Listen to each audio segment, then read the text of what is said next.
दो बातें हैं मोटी मोटी, सबको इज्जत सबको रोटी। दो बातें हैं मोटी मोटी, सबको इज्जत सबको रोटी। आप सभी साथियों का MNT न्यूज़ नेटवर्क में स्वागत है। साथियों, मैं राजा गौतम। जैसा कि साथियों आपको पता है कि हम हरियाणा के दौरे पर हैं और हरियाणा का आज हमारा तीसरा दिन है और इस समय हम मौजूद है यमुनानगर ज़िले में। हरियाणा का जो यमुनानगर ज़िला है और ये विधानसभा क्षेत्र भी लगता है और यहाँ से Mangeram peoples party of India के प्रत्याशी है। पीपल्स पार्टी ऑफ इंडिया ने बड़ी मात्रा में अपने प्रत्याशी हरियाणा विधानसभा में उतारे हैं और आइए हम जानते हैं कि मांगेराम जी क्यों चुनाव लड़ रहे हैं, क्या मकसद है उनका चुनाव लड़ने का, कैसा उनका प्रचार चला। कई सवालों के साथ हम उनसे शुरुआत करेंगे। सबसे पहले हम मांगेराम जी का पूरा परिचय जान लेंगे, उनका बैकग्राउंड जानेंगे। सर, सबसे पहले आपका स्वागत है और आपका पूरा परिचय।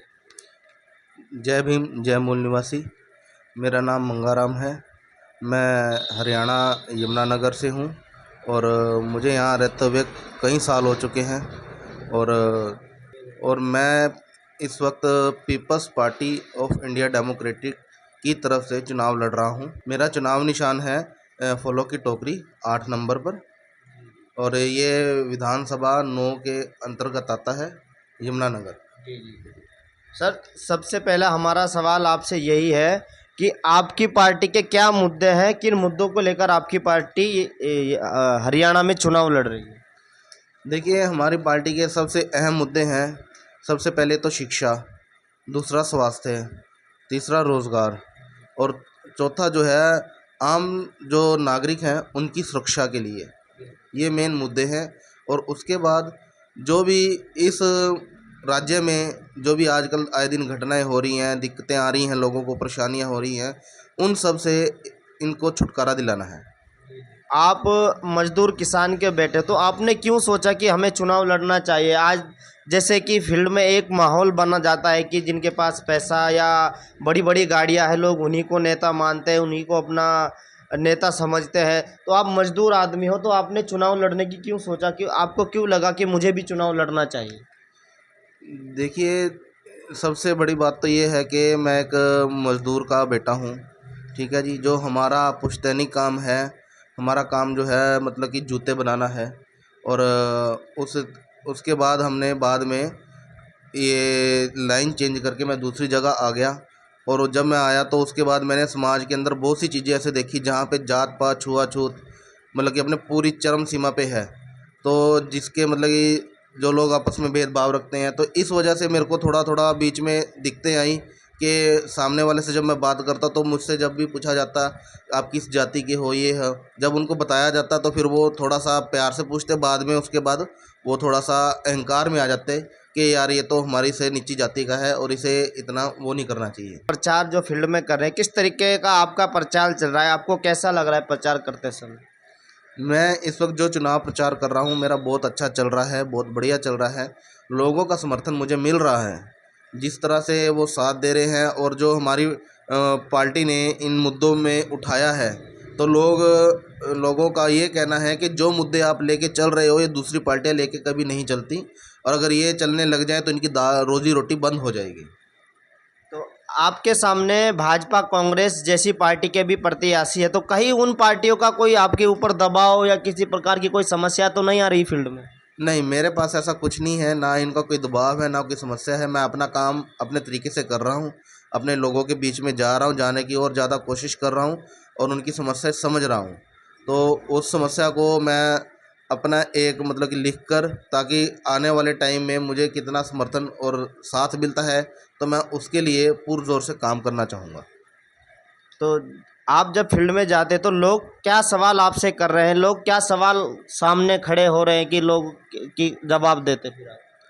देखिए, सबसे जब भी जाते हैं आम जो गरीब आदमी है, एक रिक्शा चलाने वाला है, एक मज़दूर है, उनको आम ज़िंदगी में सबसे पहले जो चाहिए वो है पैसा, कि सुबह काम करें और शाम को पैसा लाएं और कुछ अपने घर में लेके जाएं। तो उनको जो असली मुद्दा जो है, मैं उनसे कई बार मिलता हूं तो बात करता हूं, मैंने कहा मैं उनको ये बताता हूं कि आपका जो मुद्दा असली जो है वो पैसा नहीं है। अगर आप इस देश का संविधान पढ़ेंगे तो आपको अपने हक मालूम होंगे, उनका पता लगेगा और किस तरह से आपको आगे कामयाबी मिलेगी, ये संविधान के अंदर लिखा हुआ है। तो मैं पूरा जोर यही करता हूं कि आप कम से कम अपने भारत के संविधान को पढ़ें और उसको जाने, तभी आपका भला हो सकता है। सबसे पहले तो जो ये पीपल्स पार्टी ऑफ इंडिया नहीं थी, तब हम उसमें बीएसपी के उसमें चलते थे, पर लेकिन मैं कोई कार्यकर्ता नहीं रहा। मैंने सब हमेशा उसको वोटिंग करी है, और उसका नतीजा ये है कि जब मैं इस पार्टी के साथ थोड़ा सा धीरे धीरे जैसे जुड़ा, तो इनकी नीतियाँ मुझे पता लगी कि, और इनकी नीतियाँ समाज के लिए बहुत ही अच्छी हैं और समाज में काम करने लायक हैं। तो धीरे धीरे फिर मैं इन पार्टी से जुड़ा हूँ, और उसके बाद मैं इस लेवल पे ही काम कर रहा हूँ। उसके बाद मैंने और किसी पार्टी में जाने का कोई निर्णय नहीं लिया, और ना मैं लूँगा। तो कैसा लग रहा है, आप एक विधायक पद के उम्मीदवार हो, कैसा आप महसूस कर रहे हो? आप एक यमुनानगर विधानसभा क्षेत्र से चुनाव लड़ रहे हो। मुझे बहुत अच्छा लग रहा है, पर लेकिन जब मैं अभी पहली बार मैं खड़ा हुआ हूँ और विधायक के उस पे हूँ, तो थोड़ी हिचकिचाहट होती है कि सामने वाले से मिलके बात करना थोड़ा सा अजीब सा लगता है, क्योंकि कभी मैंने ये काम पहले कभी किया नहीं है।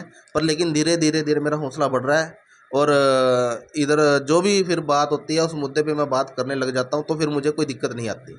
अच्छा सर, एक सबसे अनोखी बात हमने देखी, हम कई अभी जिलों में घूम कर आए हैं, विधानसभा भी हमारा आज तीसरा दिन है हरियाणा में। तो हमने जो पीपल्स पार्टी ऑफ इंडिया के प्रत्याशी, उनसे कई एक चीज़ हमने नोटिस किया, कोई साइकिल से प्रचार कर रहा है, कोई ट्रैक्टर पे प्रचार करे, कोई ई रिक्शा से प्रचार। आप भी ई रिक्शा से प्रचार करें, तो आपने क्यों नहीं सोचा कि कोई बड़ी गाड़ी लगा दिया जाए प्रचार में, आपके पास भी काफ़ी भीड़ हो, एक काफ़िला हो, ऐसा क्यों नहीं सोचा आपने? देखिए, सबसे ज़्यादा जो ज़रूरी है इस वक्त मेरे पास जितनी अपनी आमदन है, मैं उसके हिसाब से चल रहा हूँ। और मेरे पास इतना पैसा तो है नहीं कि मैं करोड़ों के हिसाब से खर्च करूँ और लोगों के बीच में जाऊँ या हेलीकॉप्टर से पर्चे गिरूँ। इसका मेरे पास इतना बजट नहीं है, क्योंकि एक विधायक को 40 लाख रुपए तक का सरकार ने बजट दिया हुआ है, और जबकि सभी पार्टियों ने करोड़ों रुपए से ऊपर लगा चुके हैं।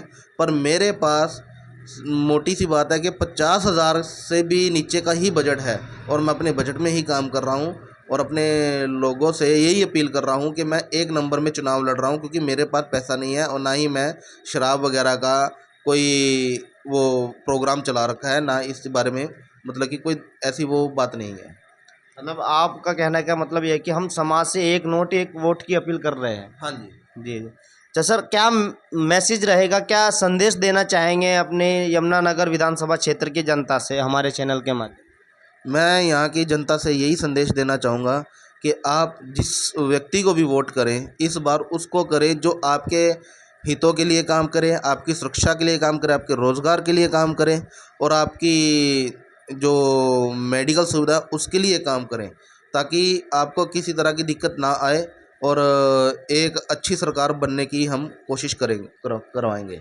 MNT न्यूज़ नेटवर्क को सब्सक्राइब करें, लाइक और फॉलो करना ना भूलें। साथ ही बेल आइकॉन दबाकर जन जागृति की मुहिम में जुड़े रहें।